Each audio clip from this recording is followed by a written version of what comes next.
ఇయర్‌లో డేట్‌లో ఒకటో నెంబరు, మంత్‌లో ఒకటో నెంబరు, ఇయర్‌లో ఒకటో నెంబరు.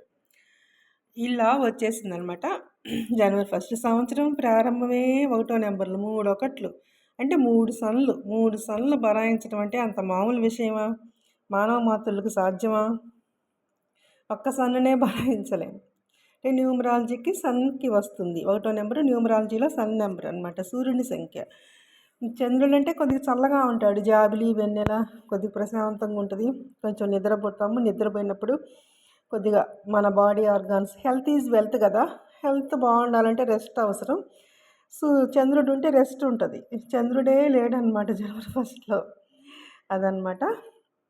దానికి పర్యవసానంగా ఆల్టర్‌నేట్‌గా కొన్ని జాగ్రత్తలు తీసుకోవటం కొంతలో కొంత అవసరత. అవసరత చాలా ఉంది. నేను చెప్పకూడదు. నా నోటితో నేను చెప్పకూడదు. అందరికీ అది వింటారో వినరో ఎవరిష్టం వాళ్ళది. అది. ఈ జనవరి స్టార్ట్ అవ్వటమే 3 సనులతో స్టార్ట్ అయింది. 3 సనులతో 3 సూర్యుని సంఖ్యలతో స్టార్ట్ అయింది. అంటే 25 ఇయర్స్ బ్యాక్ వచ్చింది. 1999 వచ్చింది 3 సూర్యుడి సంఖ్యలు. మళ్ళీ ఇప్పుడు వస్తుంది. 25 సంవత్సరాలకు ఒకసారి వస్తుంది. అదనమాట. అందరూ తగిన జాగ్రత్తలు పెరలు ధరించడం చెప్తుంది. ఇంక నా నోరు ఊరుకోదు.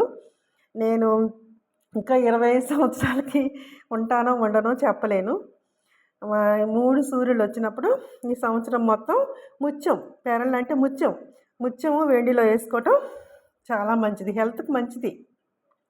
కాళ్ళు, చేతులు, కళ్ళు, నోట్లో పళ్ళు పోయి పిల్లల చేత తిట్టించుకునే బదులు ఒక ముత్యం ధరించడం మంచిది.